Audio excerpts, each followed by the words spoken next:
चीज मी व्यवस्थितरित्या स्प्रेड केलेला आहे.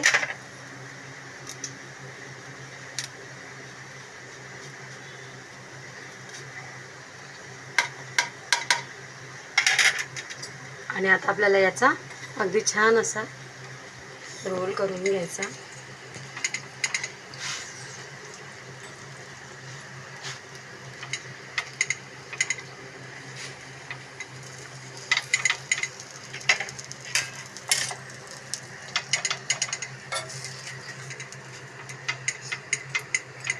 त्याला थोडासा चीज मेल्ट होतं आहे, त्याला थोडंसं त्याला गरम होऊन द्यायचं आहे.